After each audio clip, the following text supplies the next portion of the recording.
They said the same words every time. We value you, Eva, but you know how it is. Budget constraints. 8 years. 8 years of late nights, record profits, and next quarter promises. I generated more revenue in my division than any other manager. Proved it in numbers so clear they could have been tattooed on the quarterly report. Yet every raise request died the same death. Politely, quietly, behind HR's smile. Meanwhile, the guys in the golf club photos? Their promotions came with champagne and catered lunches. Mine came with Team Pizza Fridays and a $25 gift card to the same cafe where I worked weekends just to breathe. I used to think loyalty meant something, that if I just worked harder, they'd notice. That's the kind of lie companies love, because it keeps you quiet. The first crack in the illusion came during the annual review 3 years ago. Greg, the same boss who'd take credit for my team's innovation, leaned back in his leather chair and said, "Eva, you're indispensable, but you're too valuable to promote. If you move up, who'll hold this place together?" That's when I realized I wasn't being rewarded for keeping the company stable. I was being punished for it. So I started building something of my own, quietly. It began as a late-night idea, half rebellion, half therapy. A workflow platform that automated what I'd been doing manually for years, predicting revenue dips before they happened, optimizing logistics across departments, cutting human error down to nearly zero. I called it Pulse. Every line of code was written on my personal laptop. No company servers, no office Wi-Fi, no borrowed tools. Just me, coffee, and the hum of the refrigerator at 2 a.m.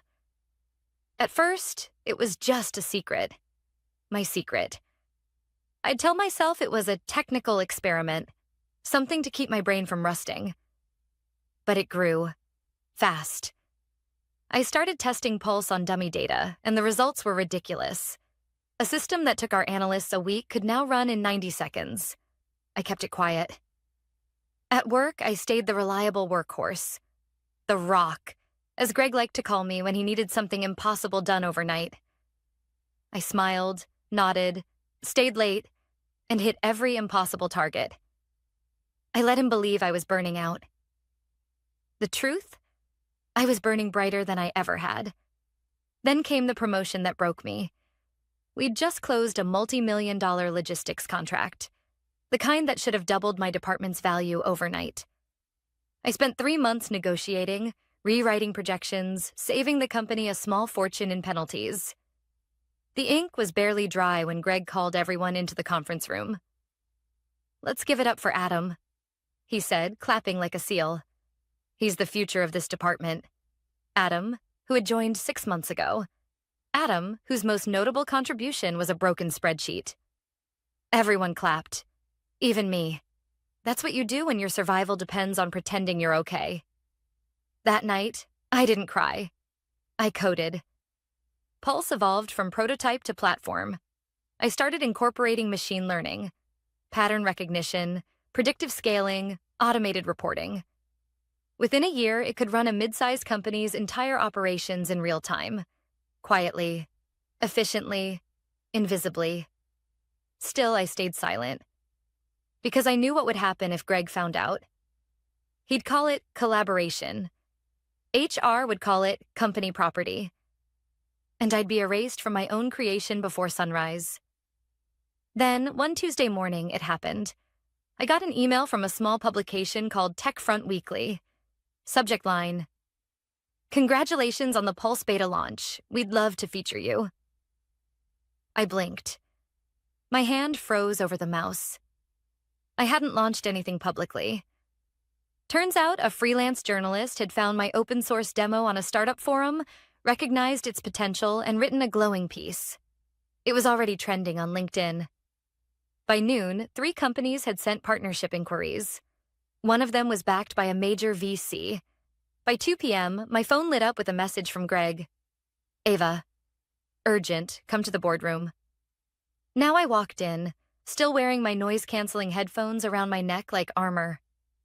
Greg sat at the head of the table, red-faced, surrounded by legal and two board members who looked like they'd rather be anywhere else.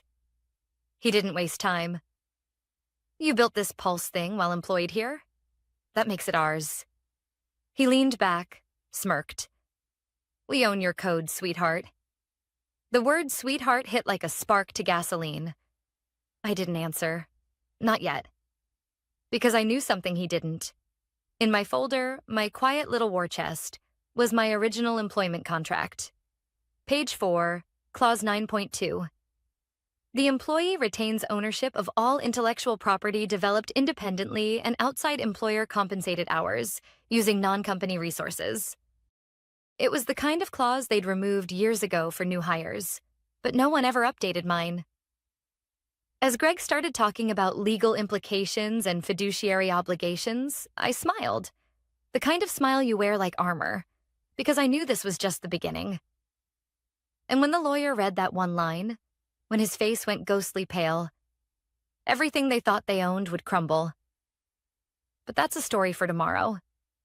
Because tonight I'd earned my first quiet victory. I finally built something they couldn't steal. The next morning, the office felt different.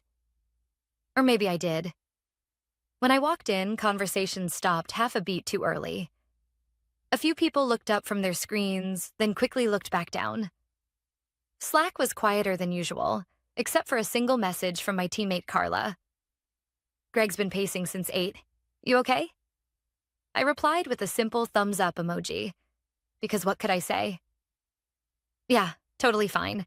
Just apparently triggered a corporate meltdown by existing. By 9:30, Greg called me into his office. The door clicked shut behind me like the start of an interrogation. He smiled the way people do when they're angry but trying to sound reasonable. Ava, you should have told us about this little side project. It's independent, I said calmly. Outside hours, my own hardware. He nodded slowly like he was explaining something to a child.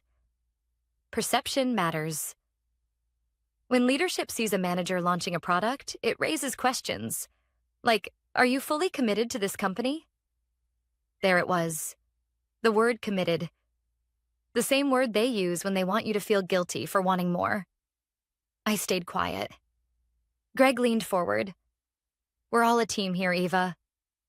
You know I've always supported your career, but we need transparency. So send over your codebase and repo link to legal. Just so we're clear. My pulse didn't rise. I just said, no. His smile cracked. Excuse me? It's my personal property, I said. Clause 9.2. You signed it when I joined.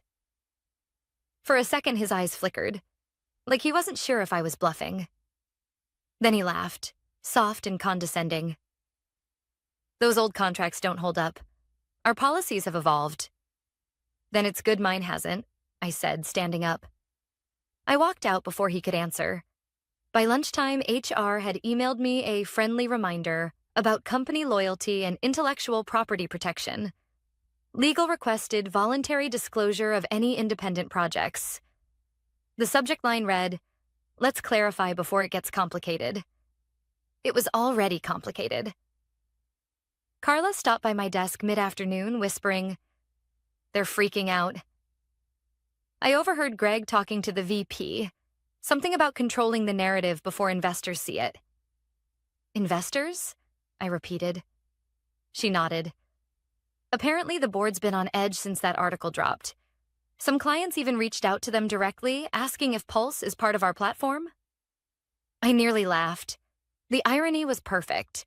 For 8 years, they'd refused to give me a raise because I supposedly didn't bring enough value. Now they were panicking because I brought too much. That evening, I stayed late.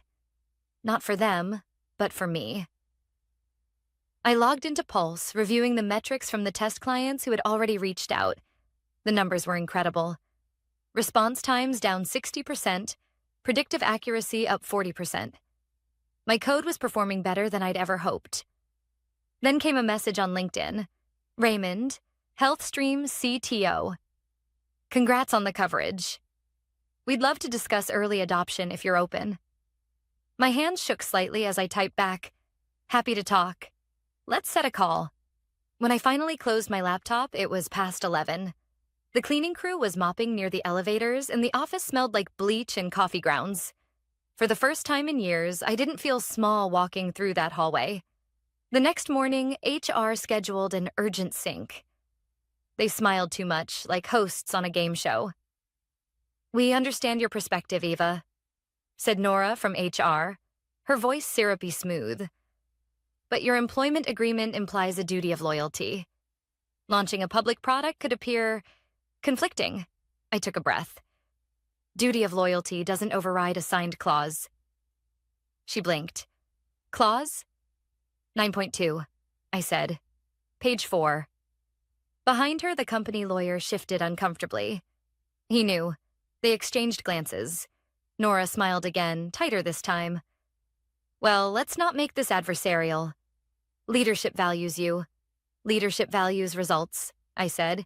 "That's what Pulse delivers." By the time I left the room, the entire HR floor had gone silent. That evening, Carla called. "Eva, rumor is Greg's setting up a board meeting. He said your project jeopardizes company interests." I stared out my apartment window at the city lights flickering like static. "Let him," I said. I spent the next few hours preparing. Backups of Pulse on 3 drives, server logs timestamped from my personal IP, screenshots of every commit, every GitHub update, all after hours. The evidence was airtight. Still, part of me trembled. Not from fear, but anticipation. I'd been quiet for so long that confrontation felt like a new language. Just after midnight, a new email arrived. From Greg. Subject: boardroom, 9 a.m. Sharp body. Bring your project details and your contract. No greeting, no signature. I leaned back in my chair, staring at the screen. For 8 years, they'd told me I wasn't worth a raise. Tomorrow, they'd learn how expensive underestimating me could be. I packed the printed contract into a red folder, the same one that held every ignored raise request, every "not this quarter" email, my quiet history of being invisible. Then I closed my laptop and turned off the lights. The city outside was restless, humming. So was I. Tomorrow wasn't just another workday. It was the day everything changed. They didn't even bother putting it on my calendar. At 8:07 a.m., I got a short message from the executive admin. "Please be in conference room A at 9 a.m. per CEO request." No subject, no agenda, no attachments, just that single line. It read less like an invite and more like a summons. When I arrived, the atmosphere hit like static before a storm. Greg was at the head of the table, flanked by 2 board members and a company lawyer I'd only seen once before. Thin, expensive suit, expression like wet cement. A carafe of untouched coffee sat between them. "Eva," Greg said, forcing a smile. "Glad you could make it." I sat across from him, placing my red folder on the table. He clasped his hands like a man pretending to lead a therapy session. "We're here to have a professional conversation about this Pulse situation." "Situation?" I asked. Greg leaned back. "You've developed software while under contract. Software that overlaps with company operations. That creates a conflict of interest and—" "Overlap?" I interrupted. "Pulse optimizes cross-departmental efficiency. Your company sells shipping analytics. They're not the same thing." The lawyer cleared his throat. "They operate in adjacent verticals, which could constitute intellectual property interference." I almost laughed. They'd clearly rehearsed this. Greg continued, "Look, nobody wants this to get ugly. Just hand over your repository and we'll figure out a fair solution. You'll be compensated, of course." "Compensated," I repeated. "Like the raises I never got?" His smile thinned. "Don't make this emotional, Eva." "I'm not," I said. "I'm being factual." A faint muscle jumped in his jaw. "You built it on company time." "No," I said simply. "All logs, commits, and data show work completed outside paid hours. All from my personal hardware. I can prove it." Greg turned to the lawyer. "Tell her how this works." The lawyer began, voice steady, detached. Under standard employment law, any invention conceived during employment that relates to company business can be considered the employer's property. He paused for effect, looking at me. Even if developed off-site. I didn't move. Standard law doesn't override signed contracts. He blinked. Pardon? I opened my folder, sliding a document across the table. My original employment agreement, page 4, clause 9.2. Greg frowned, glancing at it, then waved for the lawyer to read it. The lawyer scanned the page, eyes moving slowly. Halfway down, his posture shifted. He read the sentence again, slower. His face lost color. Greg noticed. What? What does it say? The lawyer hesitated. It states that any intellectual property developed independently and outside employer-compensated hours remains the sole property of the employee. Silence fell like a dropped curtain. Greg's brows furrowed. That clause doesn't exist in our contracts. It does in mine, I said. Yours has your signature on it, right there. He grabbed the paper, skimmed it, then looked up at the lawyer. You're telling me this is still enforceable? The lawyer shifted uncomfortably. If this document is valid, and it appears to be, then yes. Legally, Pulse belongs to her. Greg's face flushed crimson. This is absurd. She built it while on our payroll. Using her own equipment outside business hours, the lawyer replied. Your clause explicitly allows that. The board members exchanged looks. One coughed. The other adjusted his tie and said quietly, We never updated the legacy agreements after the merger. Greg turned to me, his voice tight. You planned this. I read what I signed, I said. You should try it sometime. His hand twitched against the table. You're violating the spirit of company loyalty. Loyalty? I said softly. I gave you 8 years. I trained your hires, saved your contracts, brought in record profits. You rewarded me with excuses and coffee vouchers. No one spoke. Even the air conditioner seemed to hesitate. Finally, the older board member cleared his throat. Greg, you've put the company in a very delicate position. Greg turned, desperate. We can't just let her walk away with this. The code could compete with us. The lawyer folded the document neatly. Then you should have renegotiated her contract years ago. A knock on the door interrupted the silence. Everyone turned. The CEO stepped in, not a man who attended many meetings. He was tall, calm, carrying a tablet. What's going on here? He asked. Greg stood quickly. We've got an IP issue, sir. Eva here launched a product that infringes. The CEO held up a hand. I've read the clause. Legal briefed me. He turned to me. You built Pulse? Yes, I said. He nodded once, slowly. Then congratulations.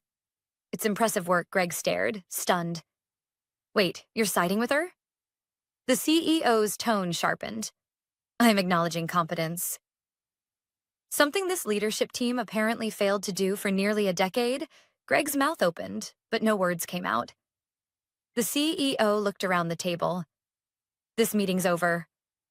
And just like that, it was. Greg's pen slipped from his hand and rolled across the table. The lawyer packed his briefcase. The board members avoided eye contact. I gathered my folder, slid it into my bag, and stood. Greg finally managed. You'll regret this.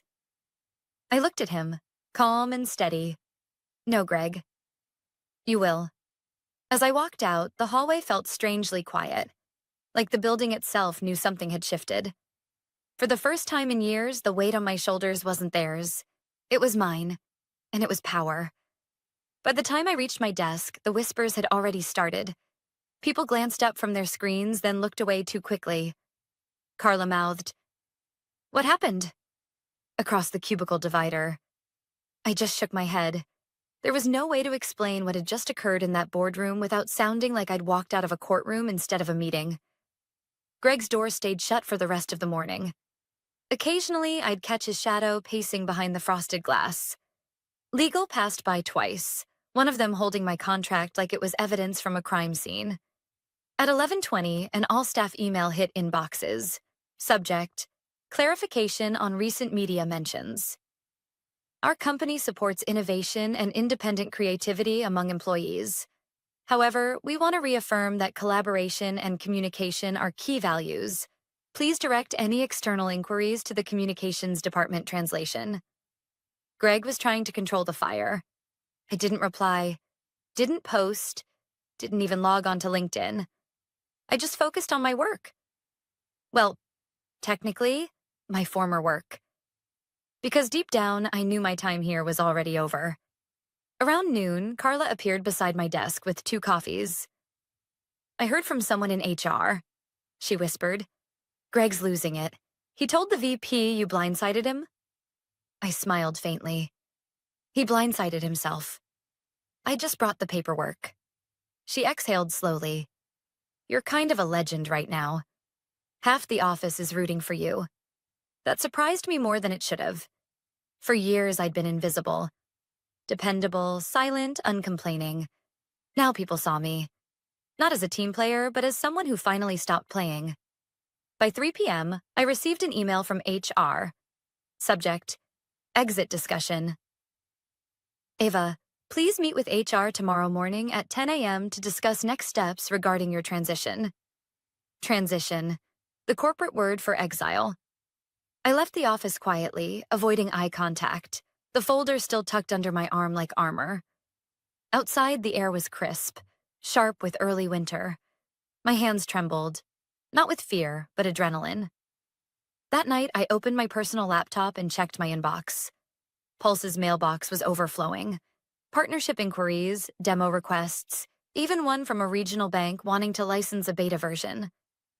And there it was, an email from Charles Greer, the company's lead investor. Saw the board notes. I'd like to speak directly. Tomorrow, 7 p.m., call me. Greer was the kind of man who didn't speak often, but made people nervous when he did. I'd only seen him once during an all-hands years ago, his face projected on a giant screen as he congratulated Greg's leadership. Now he wanted to talk to me. I barely slept that night. Not from anxiety, but from ideas. Pulse wasn't just a side project anymore. It was alive, breathing, attracting attention. For the first time, I wasn't chasing validation. I was chasing possibility. The next morning, HR looked almost relieved when I walked in. Eva, thank you for coming, said Nora, offering a smile too polished to be genuine. We've spoken with leadership, and we've mutually decided that a graceful transition is best for everyone. Meaning you're firing me? I said. Not at all, she replied quickly. We're offering a separation package, 3 months' pay, a positive reference, and continued benefits. I folded my hands. And if I refuse? Her smile didn't waver. Then we might need to reevaluate certain clauses about competitive overlap. There it was, the threat beneath the sugar. I leaned forward. Clause 9.2 still stands. You can't touch Pulse. You can't even imply you own part of it. And if you try, I'll take that to court. And the press. The silence that followed was sharp enough to cut glass. Nora cleared her throat. We'll process your separation today. An hour later, my access badge stopped working. My inbox was deactivated. My corporate phone buzzed once before locking itself out. Just like that, 8 years of work vanished into the company's servers, archived under former employees. But it didn't hurt the way I thought it would.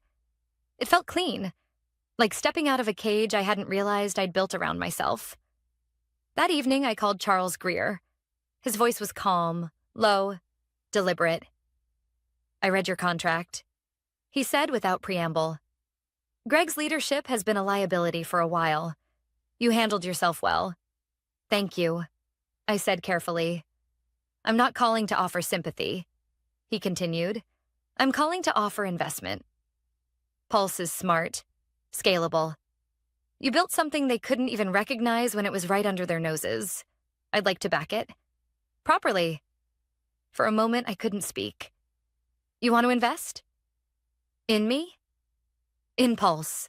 he said, then paused. But yes, in you too. You've got what this company lost years ago. Clarity. He sent a term sheet before the call even ended.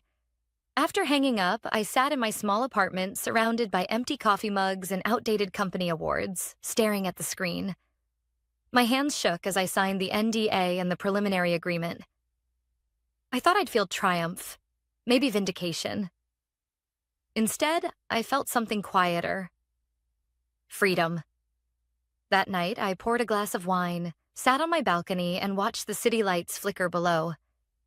Somewhere in that skyline, Greg was probably still drafting angry emails, trying to convince the board I was the villain.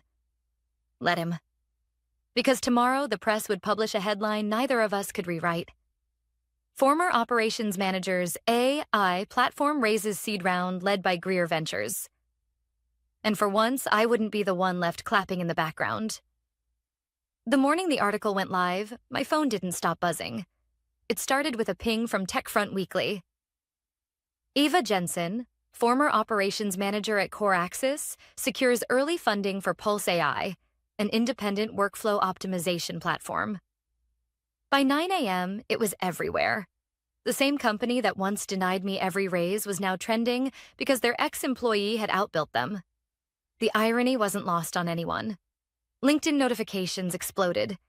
Hundreds of comments, connection requests, congratulations from people who had never spoken to me once in 8 years. And mixed among them, a single message from Greg. Ava, we need to talk.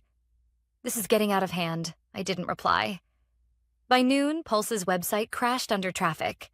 My inbox was flooded with inquiries, beta requests, partnership offers, job applications. It was chaos. The good kind. The kind that comes after years of being overlooked. Carla texted me from the office. He's losing it. He called an emergency meeting. HR is panicking. Someone said the investors are investigating leadership practices. I typed back, tell them I wish them the best. That night, Greer called again. His voice was calm, measured. Ava, I've received more interest in Pulse today than in half our portfolio last quarter. We're moving fast. The board wants to announce your first funding round tomorrow morning. Tomorrow?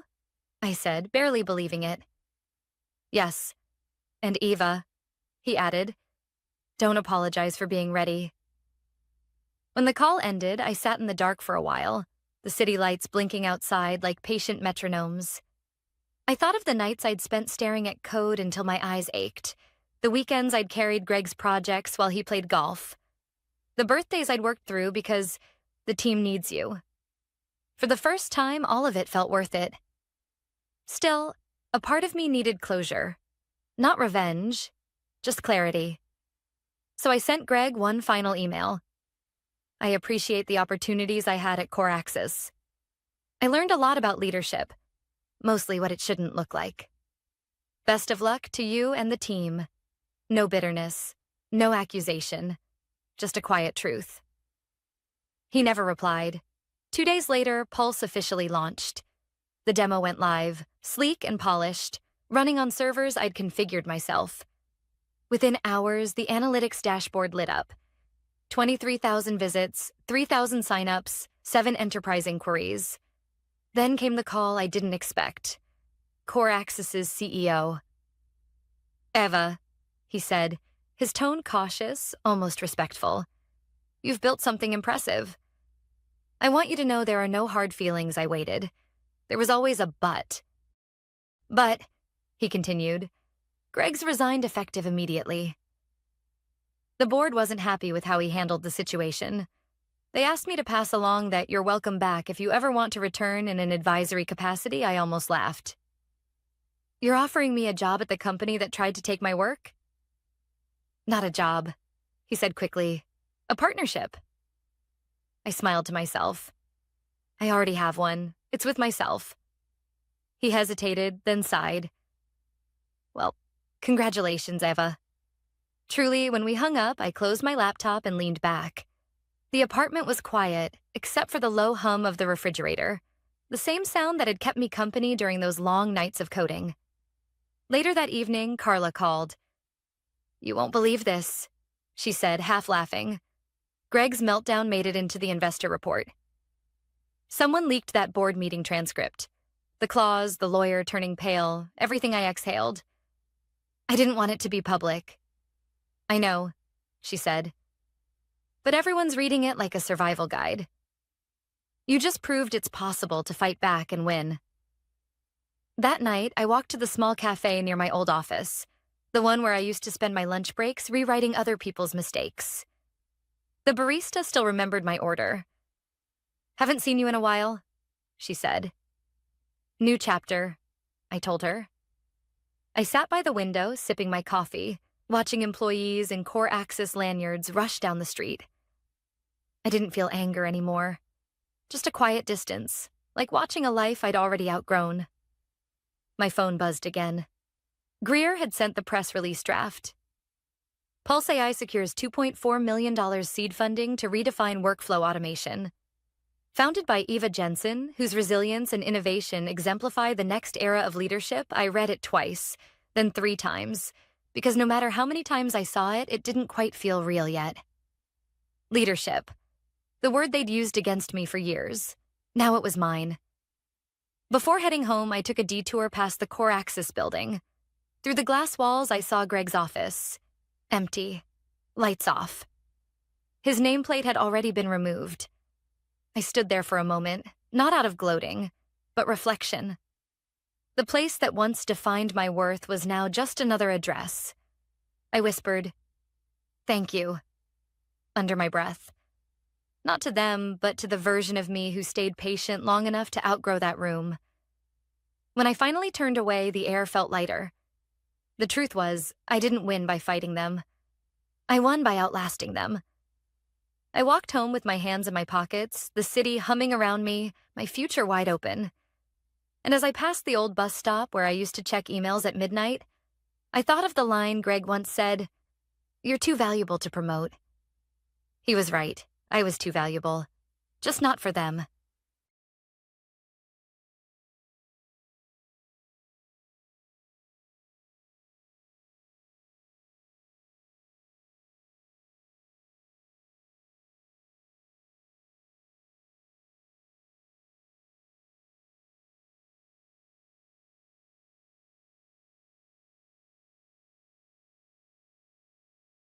The first time I realized how fragile power is, it wasn't during some boardroom meltdown or midnight system crash. It was at 2:37 a.m., alone in a humming office, when I caught the CEO's son-in-law approving a $240,000 consulting transfer to a company that didn't exist. I didn't say anything that night. I just stared at the glowing screen, listening to the low whir of the air conditioner and the rhythmic buzz of fluorescent lights, and quietly took a screenshot. Old habits die hard. See, I'm not one of those loud, performative geniuses who announce every contribution on LinkedIn. I'm the type who makes sure things work. Payroll, procurement, inventory. All the digital veins of this company ran through my hands. I built the automation systems, maintained the analytics backend, and patched the same outdated architecture the executives kept calling innovation. When something broke, I fixed it. When someone else broke it, I fixed it faster. And for 5 years, that's all I did, until he arrived. Marcus, the CEO's golden son-in-law. Fresh MBA, shiny watch, ego that could power half the building. His job title, Director of Digital Strategy, which in corporate translation meant make noise, take credit, and spend other people's time fixing your mistakes. The first thing he did was ask, "So, you're the IT lady?" I corrected him. "Head of Systems Architecture." He smirked. Cute. "Maybe someday you'll get a real title." That was the tone for the next 6 months. He strutted through hallways with buzzwords dripping from his mouth. Disruption, synergy, digital transformation, while I sat quietly behind a wall of monitors, keeping the company's fragile nervous system alive. Every time his flashy projects glitched, my team fixed it before he noticed. He called it teamwork. I called it cleaning his mess. I should have known it would explode eventually. It started small. The company began bleeding money from unexplained strategy consulting expenses. When I traced the payments, they looped through layers of dummy vendors, each registered under the same IP address. His, I had proof. But in corporate life, truth means nothing if it embarrasses family. So, I archived it quietly, just in case. A week later, I requested to enroll in a new cybersecurity certification, one designed to tighten internal audit trails. I submitted the cost breakdown, flagged it as mandatory compliance training. Approved automatically, as usual. 2 days later, Marcus stormed into my office. His shirt was too white, his smile too wide.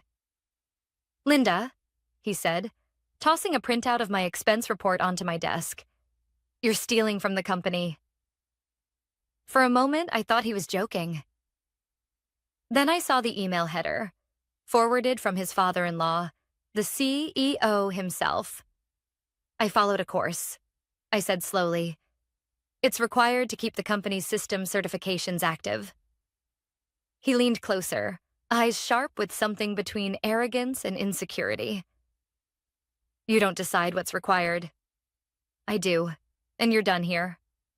I didn't flinch. Years of quiet survival in corporate trenches had trained me for this exact moment.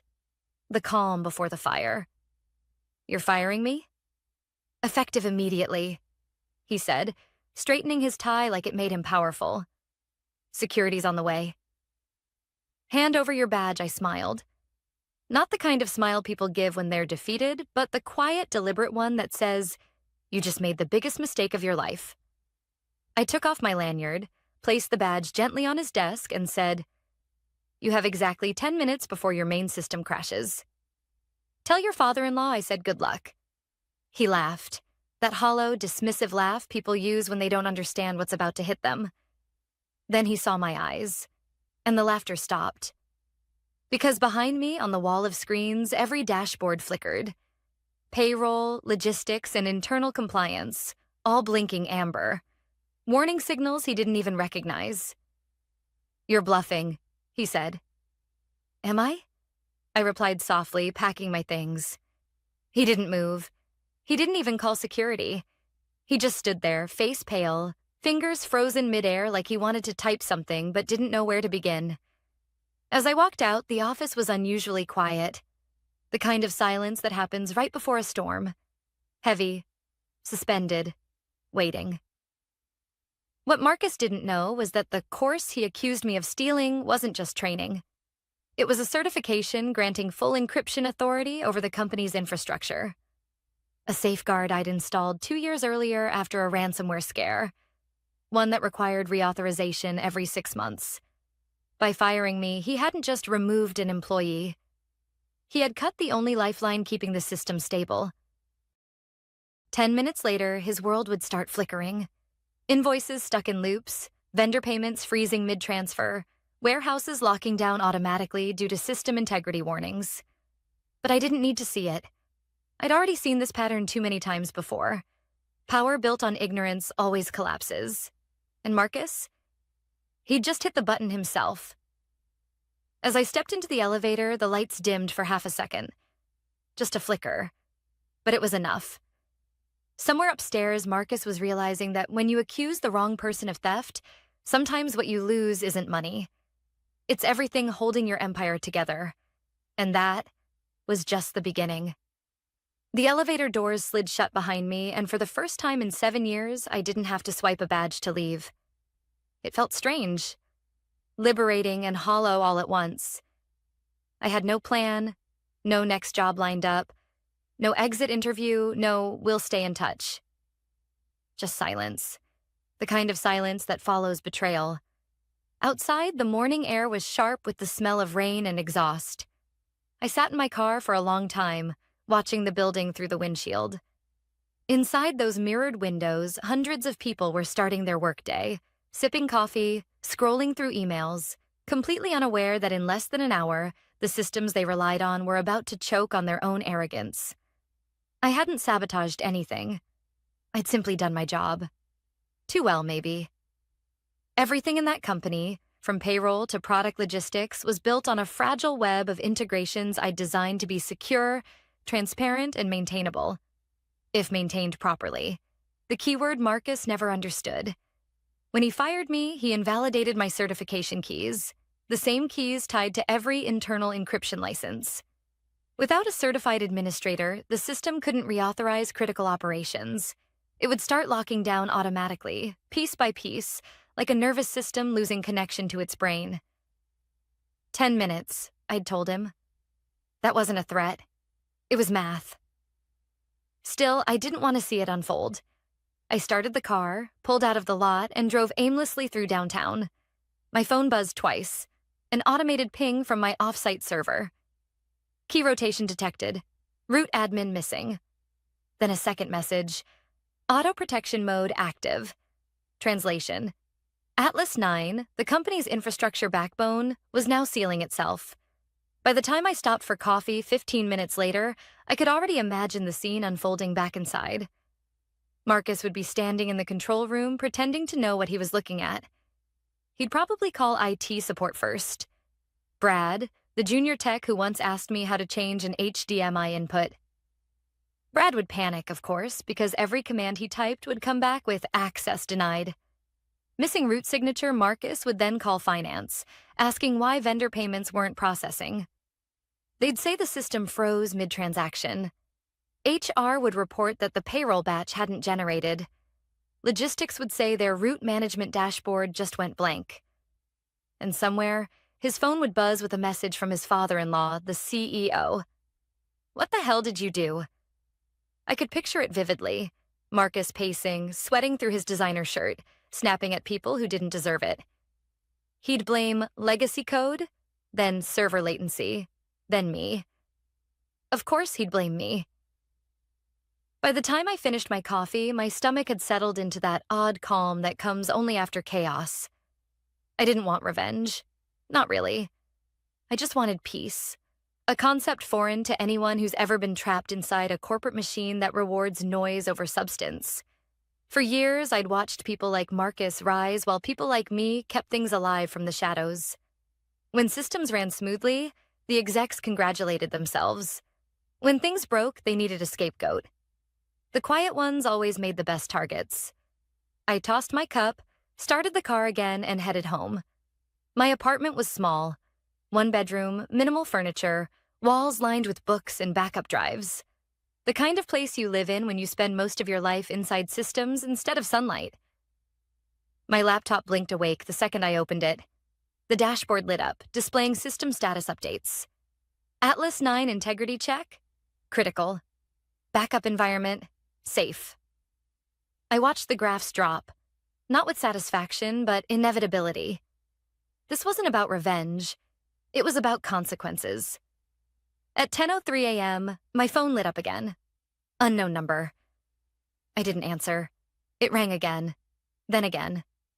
Then a message popped up. Marcus. What did you do? I typed one line back. You fired the wrong person. No reply. 2 minutes later, another notification arrived. Not from him this time, but from one of my old team members, Clara. She was sharp, honest, the only one who ever thanked me for staying late. Linda, what's happening? Systems are going down everywhere. They said you're gone. I hesitated, then replied, tell them to check the license ledger. The expiration date. It's not sabotage. It's compliance, a pause. Then, so, it's true? They really fired you? Yeah. Then we're screwed. I stared at the message for a while before setting the phone aside. It wasn't my problem anymore. I'd built safety nets, backups, even documentation that Marcus never bothered to read. I'd done everything right, except protect myself from people who didn't value competence. By 10:47 a.m., social media was buzzing. Employees were tweeting about internal outages and data loss. A post appeared on LinkedIn. Westline Corp experiences unexpected system failure. Operations halted. The news spread fast. Investors panicked. I refreshed the feed once more before closing the laptop. The thing about systems, digital or human, is that they collapse the same way. Slowly, then all at once. And as much as I wanted to feel triumphant, all I felt was tired. I looked around my apartment. The quiet hum of the fridge, the pale light filtering through blinds. This was peace. The kind that didn't need applause or validation. But deep down, I knew this wasn't over. Because people like Marcus don't just fall quietly. They scramble. They look for someone to blame, to fix what they broke. And when his father-in-law realized the extent of the damage, the frozen accounts, the halted deliveries, the missing authorizations, he wouldn't be asking what happened. He'd be asking one question only. Where's Linda? By the next morning, my inbox looked like a siren. 47 new messages. Half from old coworkers, half from numbers I didn't recognize. I didn't open any of them. I already knew what they said. Some version of, please come back, or what the hell did you do? I made coffee, the cheap kind that tasted like burnt paper, and watched the morning news in the background. By 8:15, the story had broken. Westline Corporation reports a critical system failure. Payroll, logistics, and client operations halted due to an internal technical error. Technical error. That phrase made me laugh. Marcus must have written the statement himself. I muted the TV and opened my laptop. My off-site monitor showed what I expected. The company's main framework, Atlas 9, was in quarantine mode. It hadn't crashed. It had locked itself exactly as designed. Without valid administrator credentials, every automation module, every vendor connection, every payment portal was frozen in self-protection. Marcus had fired the only certified operator. The system wasn't broken. It was simply waiting for someone who no longer existed in its world. At 8:32, my phone rang again. This time, I answered. Linda, it's Clara. Her voice was low, tense. They're panicking upstairs. Marcus is losing it. I rubbed my temple. How bad? Payroll's offline. Vendor contracts are stuck in draft status, and the CEO's assistant said Marcus hasn't left his office since last night. He keeps saying he can fix it. Of course he does. Arrogance always outlives logic. Listen, Clara whispered. I shouldn't be calling you, but is there any way to unlock Atlas? There is, I said quietly. But they'd need to contact the certification board and file an emergency request. It'll take days, maybe weeks. She sighed, the kind of sigh that carries exhaustion and disbelief in equal measure. He's not telling the CEO that part. He's saying it's just a glitch. I almost felt sorry for him. Almost. By noon, a second article appeared online. Internal sources claim Westline's digital operations were tied to a single architect who was recently terminated. Someone had talked. Maybe finance, maybe logistics. It didn't matter. The story was out. And with it, the cracks in Marcus's shiny reputation were starting to show. I imagined the CEO, Richard Wallace, pacing in his glass office, veins tightening around his temples as he connected the dots. He wasn't stupid. Ruthless, yes, but not stupid. He'd built Westline from a small manufacturing firm into a multi-million-dollar distribution empire. He knew the difference between bad code and bad leadership. And right now, he was realizing that his son-in-law had fired the one person keeping his company functional. At 2:04 p.m., a black SUV parked outside my apartment. I saw it from the window. Tinted windows, corporate plates. A minute later, a knock. Firm, official. I opened the door halfway. It wasn't HR or security. It was Richard himself. Linda, he said, voice even but strained. We need to talk. He looked different up close. Older, heavier, the confidence dulled by sleeplessness. His tie was crooked, his eyes rimmed red. Surprised you know where I live, I said. I checked the HR records before the system went dark, he replied. Can I come in? I hesitated, then stepped aside. He walked in, glancing around my small apartment like he couldn't process how the person who built his empire's digital spine lived so modestly. He didn't sit right away. He just stood there, studying me. I need to ask, he said finally. Did you do this intentionally? No, I said. You did. He frowned. Excuse me? You let someone with no technical background fire the only certified administrator connected to a system built around compliance locks. The system's doing what it's supposed to, protecting itself. He sighed and sank into the armchair across from me. I trusted him. Marcus said you were misusing company funds. He didn't understand the expense reports, I replied. Those funds were federal-grade licenses. Without them, your automation pipeline doesn't even meet audit standards. Richard rubbed his forehead. How long until everything stops completely? Some of it already has, I said. The rest will go into idle mode within 48 hours. Silence filled the room. Only the faint hum of my laptop fan broke it. Then he said quietly, Can you fix it? I looked at him. Really looked at him. The man who'd ignored me for years, who'd walked past me in hallways without learning my last name, who only noticed my existence when it threatened his bottom line. I could, I said, but I won't. His eyes snapped up. You're angry? I get that, but people's jobs are on the line. People's jobs were always on the line, I interrupted. I stayed late every night making sure no one missed a paycheck because your golden son-in-law rerouted budget approvals through a sandbox account. I protected this company from his mistakes, and you let him call me a thief. Richard exhaled slowly, like a man finally understanding the cost of arrogance. I can pay you. It's not about money, I said. It's about respect. You built a company that rewards noise over skill. You let a man who can't read a system log decide who's valuable. He stared at the floor. So that's it? That's it. He stood, adjusted his tie, and nodded once. You're a remarkable woman, Linda. I wish I'd realized it sooner. Most people do, I said softly. He left without another word. The SUV door shut, engine humming low as it pulled away. That night, I sat by the window watching city lights flicker like dying servers. My phone buzzed again, this time with a message from Clara. CEO just walked out of a board meeting. They're saying the losses could hit 7 figures. Marcus disappeared. I read it twice, then turned the phone face down. The truth was, I didn't take joy in their downfall.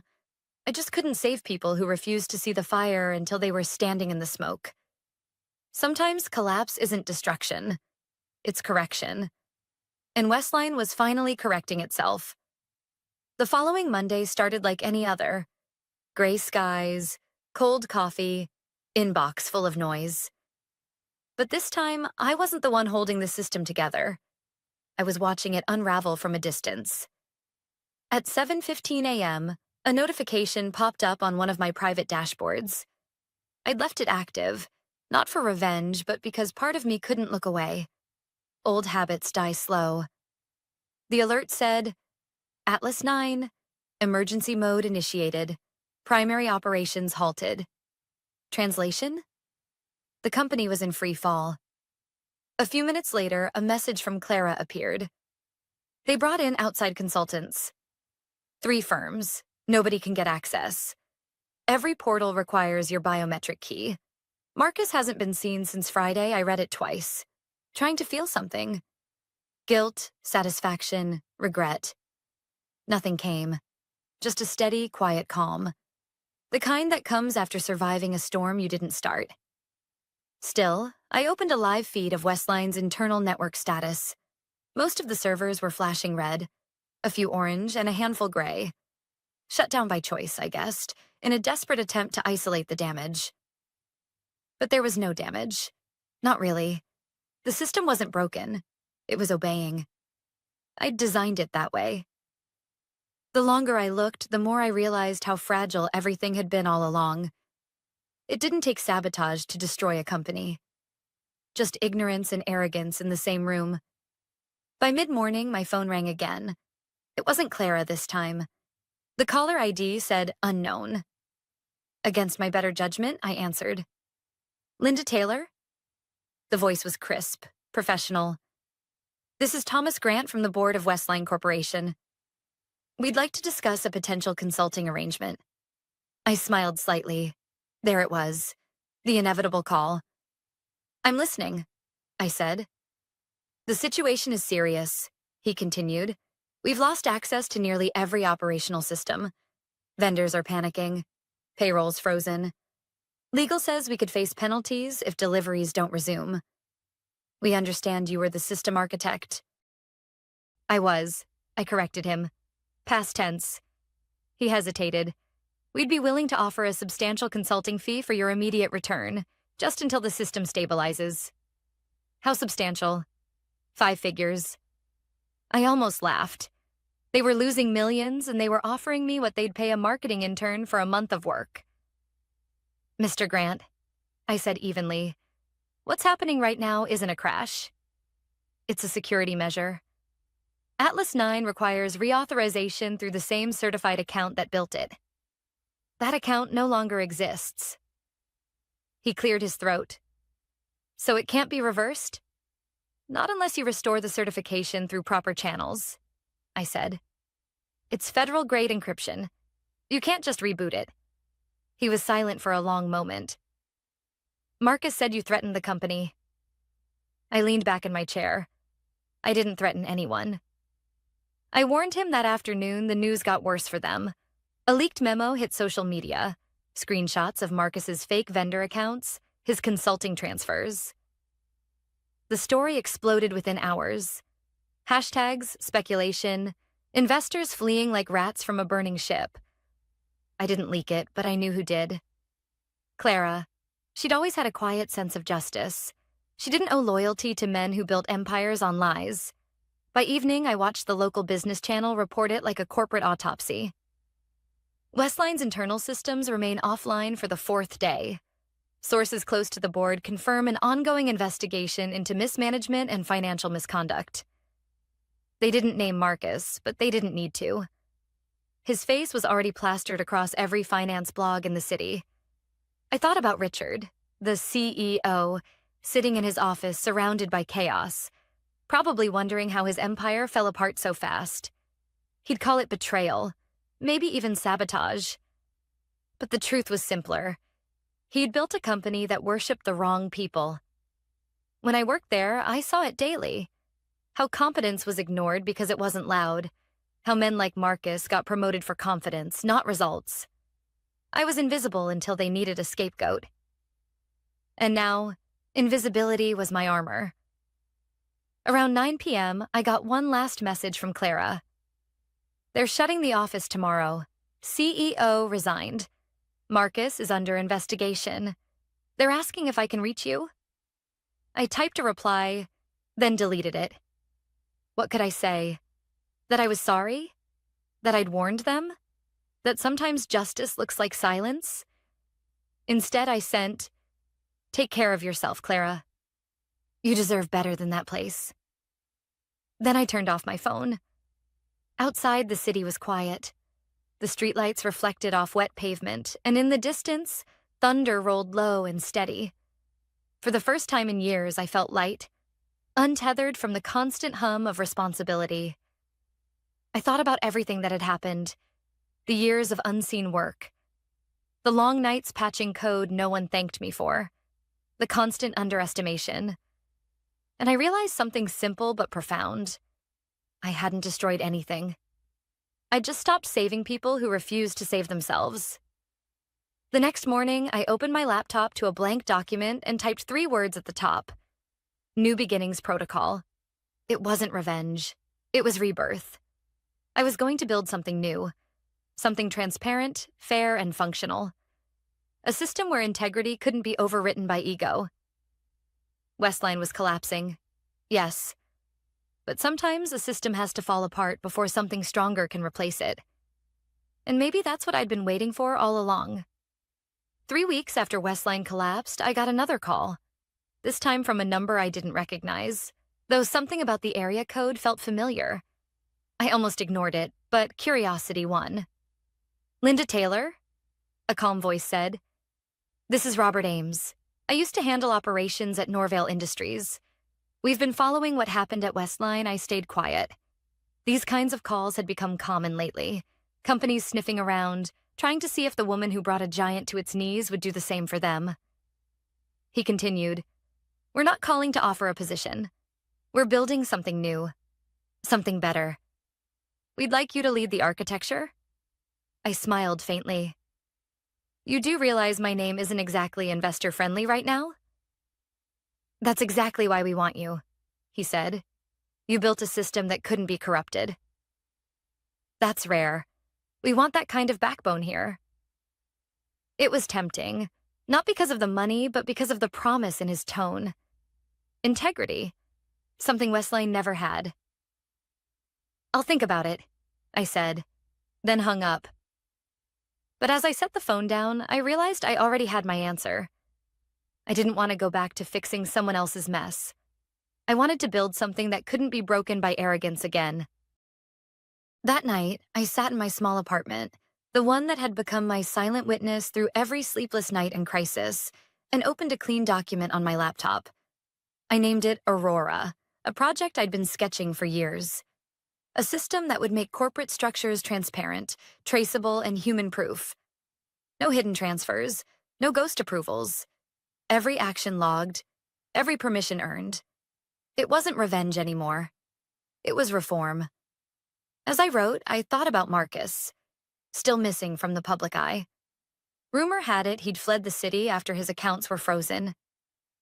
Investigators found trails of falsified invoices and consulting contracts under his signature. It was only a matter of time before they caught up. Richard, on the other hand, had resigned. The last article I read said he'd sold his remaining shares and moved to the coast. The company that once boasted of digital transformation leadership had filed for bankruptcy protection, and Clara, she'd landed on her feet. Another firm had hired her almost immediately after the shutdown. She messaged me once, just a short note. "It's different here." They actually listen. "You were right all along." I smiled at that message more than I'd expected to. It was proof that not everything good gets buried under bad leadership. Some people notice. Some people remember. A few days later, I received an email from a journalist. The subject line read, "Interview request. The woman behind Atlas 9. The message was polite, curious. They wanted to clarify misconceptions and tell my side of the story. For a moment, I considered it. Maybe it was time to clear my name, to let people know that I hadn't taken revenge. I'd simply stopped enabling incompetence. But then I closed the email and deleted it. People like Marcus and Richard built their empires on attention. I wasn't going to rebuild mine on the same foundation. Instead, I poured everything into Aurora. Long nights, silent mornings, code that felt like therapy. The difference this time was that I wasn't building it for anyone. I was building it because of everything that happened. By the second week, I had a working prototype. It wasn't flashy, but it was strong. Encrypted with independent key layers, self-auditing, and completely owner-neutral. It couldn't be hijacked by management or disabled by one person's ego. And in the corner of the dashboard, I wrote a line of code that appeared every time the system booted. Integrity is not optional. That was my quiet rebellion. One evening, around midnight, I got another email. This one from Richard. It was short, hesitant, written like a man who'd spent too long rehearsing the words. "Linda, I owe you an apology. I should have listened. We lost everything, and it was our own doing. I know you don't owe me anything, but if you ever decide to build something new, I hope it's not too late for people like me to learn from it." I read it twice before closing my laptop. It didn't make me angry or smug. It just made me sad. For him, for the people who'd worked under him, for how many good employees had been crushed under a system that rewarded all the wrong things. But it also reaffirmed something. Sometimes people only learn when the walls fall down. A month later, I met with Robert Ames and his small team. Not in a boardroom, not in some shiny tower, but in a co-working space with mismatched chairs and real conversation. They wanted to fund Aurora. Not own it, not rebrand it, just help it grow. So I said yes. Not for revenge, not for redemption, but because I finally understood what power really was. Not control, not money, not titles. It was the ability to walk away and start over, and still be whole. As I left that meeting, the sun broke through the clouds for the first time in weeks. I stopped, looked up, and felt the warmth on my face. For years, I'd lived in the shadow of systems built by others. Now I was building one of my own. And this time, it wouldn't need saving.